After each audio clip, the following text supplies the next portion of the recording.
అండి. Welcome to my channel. మీకు కనుక మా వీడియో నచ్చితే తప్పకుండా లైక్ చేయండి, షేర్ చేయండి, సబ్స్క్రైబ్ చేసుకోండి. ఇంకా ధనంజయ్ అయితే వాదిస్తాడనమాట విశ్వనాథ్ కేసుని.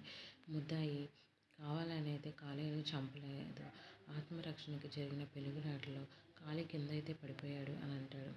సరే, ఇదంతా నిజమే అయితే ప్రత్యక్ష సాక్షి ఎవరైనా ఉన్నారా అని చెప్పి జడ్జి అయితే అడుగుతాడనమాట. ఇంకా వాళ్ళైతే ఏం మాట్లాడరు.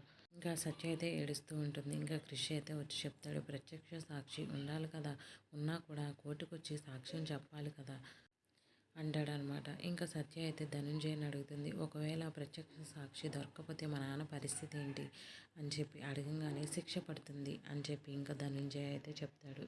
ఇంకా సత్య అయితే ఒకవైపు బాధపడుతుంది, ఇంకోవైపు మహాదేవయ్య అయితే ప్లాన్ వేస్తూ ఉంటాడు. తప్పు చేసిన వియ్యంకుడిని కాపాడిని మహాదేవయ్య అని మందంతా అనుకోవాలి. జైల్లో వాడికి చిప్పకూడి తినిపించాలి, జై జైలు నాకు అని చెప్పి మహాదేవయ్య అయితే అంటూ ఉంటాడు. ఇంకా సత్య అయితే ఏడుస్తూ ఉంటుంది. Thank you for watching. Please like, share and